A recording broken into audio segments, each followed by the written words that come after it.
Why is everyone acting like they've never seen or heard of a prostitute before? Why?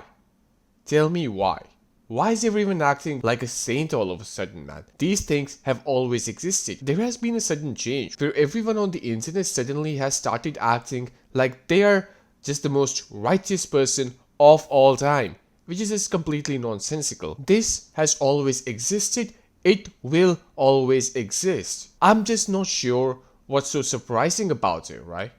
This has always existed. I think the only difference this time is that you actually know her backstory in a way. Like, you don't know the details of it, but you know that she used to be a normal girl who's now doing this. But with other porn stars, you don't know the backstory, so you kind of just see them as porn stars. I think that's the only difference. And if that's all it takes for someone to be famous, then fuck this world. You know? Fuck this world. Do the what I've called the 1,000 man challenge. The man challenge.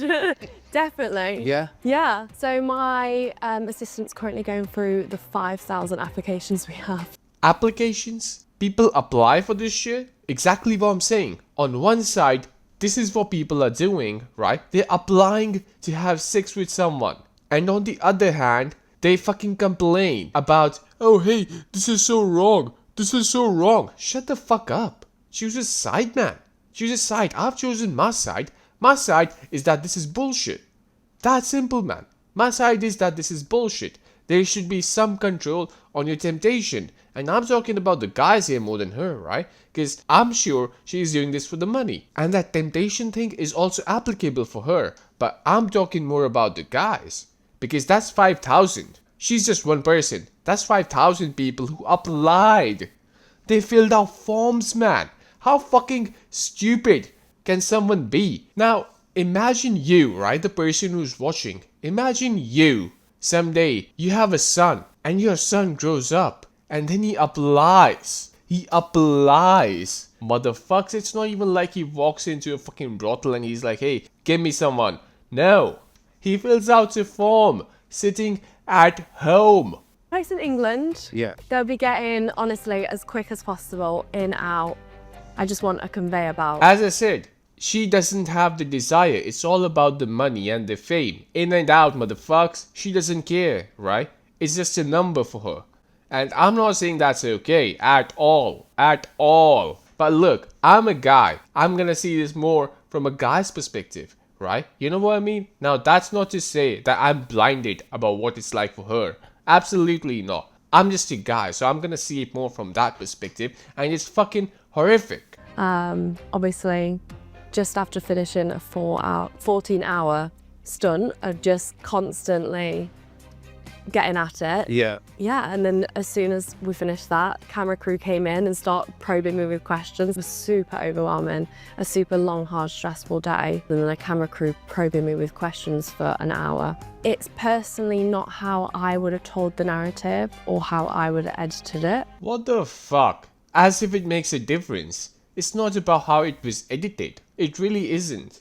It really isn't. It's still the same fucking story. Someone hooking up with 100 guys, right? Or should I say 100 imbeciles for fame.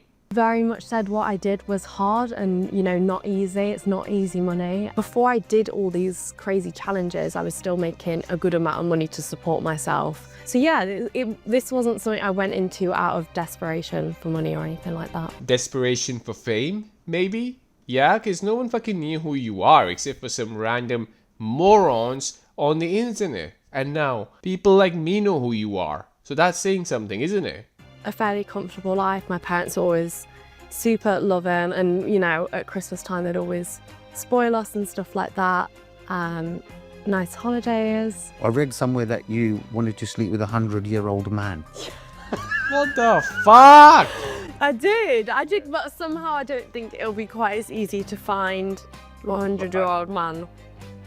I would love to though, you know, if anyone's watching who's hitting the hundreds, hitting the triple digits. Man, you know what? I've heard a long time ago, right? Humans used to have a longer lifespan. They used to live for around 120 to 130 years. But after that, because our lifestyles changed, we became a little lazier. Our lifespans also reduced. That's the reason we were told that it's because our lifestyles have changed, right? We are not fucking exercising in some way or the other. We are not out there fucking hunting, which is also a form of exercise because there's a lot of movement. We're not doing that anymore. I think that was all bullshit. I think that there was a god up there and he knew that one day this is gonna happen, motherfucks. That this woman's gonna come out and she's gonna look for 100-year-old guy. So he's like, man, I'm gonna make the average lifespan around 80 years old or 85 years old, whatever the fuck it is, right? So that a 100-year-old guy does not find her, or she doesn't find the 100-year-old guy. I mean, I'm sure there are some, right? But it's very few. And it seems like she can't find it. So maybe God's plan is working out, motherfucks.